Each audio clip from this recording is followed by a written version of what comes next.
The first rule broke me quietly. That's the part nobody sees. Not loudly, not dramatically, just slowly, over time. I remember sitting on the edge of the bed during my first week as a wife, trying to understand why I suddenly felt so emotionally tired all the time. The room was dark except for a small lamp near the wall. Its light barely reached the floor. And in that silence, I remember realizing something I didn't want to admit. I didn't feel like myself anymore. At the time, I couldn't explain why. Because from the outside, everything looked normal. People smiled at me. People congratulated me. People said I was starting my real life. But inside me, something already felt heavy. I didn't understand it then, but some rules don't break you immediately. They break you quietly, by teaching you to ignore your own emotions little by little. That was the first thing that scared me. Not marriage itself. The feeling that I was slowly disappearing inside expectations I didn't fully understand, and nobody talked about it. Rule number 1 was simple: don't question your role. Nobody said it directly. That's what made it powerful. It existed inside the silence, inside the way older women spoke carefully, inside the way difficult conversations ended quickly, inside the way people praised obedience more than honesty. And slowly, I learned something dangerous. Questions made people uncomfortable, so I stopped asking them. That's when something started to feel off. Because once you stop expressing confusion, you slowly stop trusting yourself too. I began doubting my own emotions constantly. If I felt overwhelmed, I told myself I was weak. If I felt confused, I told myself I was immature. If something hurt emotionally, I convinced myself everyone else handled it better than me. Looking back, that rule damaged me more than I realized. Because silence trains people to disconnect from themselves. Rule number 2 came after marriage. Keep personal struggles private. Again, nobody announced it directly. It simply existed everywhere. Inside conversations, inside body language, inside uncomfortable pauses. You could talk about work, you could talk about cooking, you could talk about weather, but emotional struggles, those stayed hidden. I remember sitting with other women one afternoon while folding laundry. Everyone smiled, everyone laughed softly, everyone looked calm, and suddenly I wondered something terrifying. Were they pretending too? Because I was. At the time, I told myself this was normal, that maybe adulthood simply feels lonely. But deep inside, something resisted that explanation. Because loneliness feels different when you're surrounded by people who never speak honestly. That kind of silence changes you. Rule number 3 was the hardest during the beginning.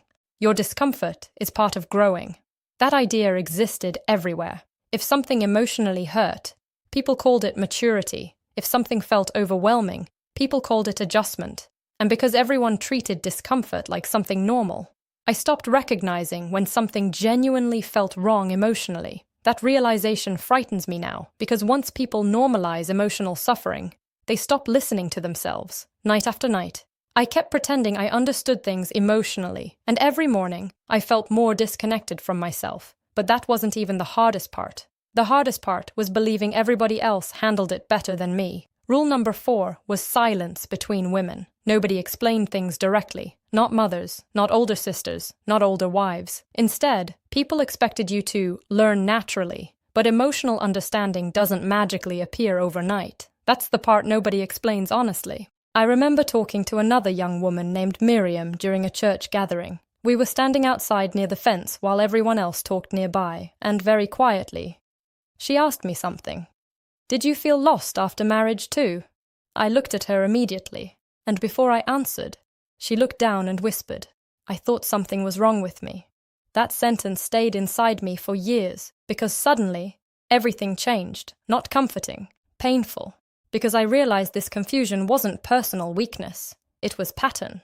Something repeated quietly between many women, something nobody honestly explained, but everyone silently carried. Rule number 5 broke me slowly. Appear calm no matter what you feel. That rule lived inside appearances, inside smiling politely, inside speaking softly, inside pretending everything felt fine. And over time, I became very good at hiding emotions, too good, because eventually, I stopped recognizing what I truly felt anymore. Looking back, that scares me most, not the silence itself, how normal silence started feeling.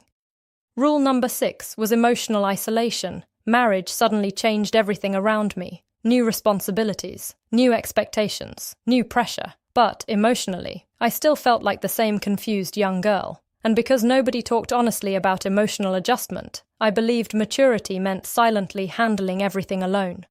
That belief nearly destroyed me emotionally, because humans are not designed to emotionally survive isolation forever, night after night. I kept pretending, and every morning, I felt more emotionally exhausted. That's when something started to feel off again. Not just about marriage, about the entire system surrounding silence, because I slowly realized something painful. People weren't emotionally healthy. They were emotionally quiet, and those are completely different things. Rule number 7 was obedience over honesty. If something felt wrong emotionally, you learned to ignore it. If confusion appeared, you buried it. If fear appeared, you prayed silently and continued forward, and eventually, you stopped believing your emotions deserved attention at all. I didn't understand it then, but emotional suppression becomes dangerous when people mistake it for strength. That realization changed everything for me, because suddenly, I started understanding why so many women looked emotionally tired all the time. Not weak, not broken, just disconnected from themselves after years of silence. Rule number 8 was never discussing emotional intimacy honestly. Everything surrounding marriage felt hidden, quiet, avoided, and because nobody explained emotional reality honestly, young people entered adulthood emotionally terrified while pretending confidence. That confusion damages people deeply, especially when everyone expects automatic understanding. I remember laying awake one night, realizing something painful. Nobody had truly prepared us emotionally for marriage. They prepared us for responsibility, for roles, for appearances, but not emotional reality. And that difference matters more than people realize. Rule number 9 finally broke something inside me completely. Endure quietly. That rule existed underneath everything else. Just endure, don't complain, don't question, don't disrupt peace. And eventually, I became emotionally invisible to myself. That was the lowest point. Not sadness, not fear, disconnection. The feeling that I no longer recognized my real emotions anymore. Looking back now, I think that's what silence truly does to people over time. It disconnects them from themselves. And once that happens, everything becomes harder. Relationships, trust, self-worth, understanding your own feelings, everything. I didn't understand it then, but healing only started once I stopped treating my emotions like problems that needed hiding. That process took years, years of slowly learning words I never had growing up. Emotional suppression, isolation, pressure, people-pleasing, shame, things I had experienced deeply, without knowing how to describe them. And once you finally have language for your pain, your entire past starts making sense differently. Not perfectly, but honestly. Looking back now, I don't think those rules broke me because they were loud. I think they broke me because they felt normal. That's what makes emotional silence so dangerous. People stop recognizing damage once it becomes tradition. And maybe that's why honest conversations matter so much. Because confusion becomes less frightening the moment someone finally says, I felt that too. If you're still listening, maybe part of this story feels familiar to you. Maybe you grew up in a place where silence was treated like maturity, where emotional struggles stayed hidden, where appearances mattered more than honesty. If you did, you're not weak, and you're not alone.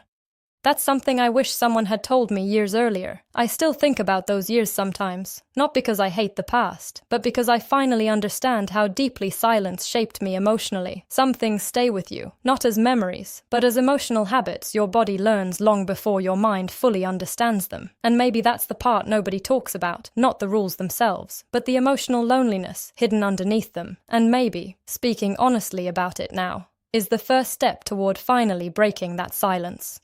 If this story connected with you, leave a comment below. Sometimes hearing me too helps people feel human again. And if you want more honest stories people usually stay silent about, subscribe, because maybe these conversations matter more than we realize.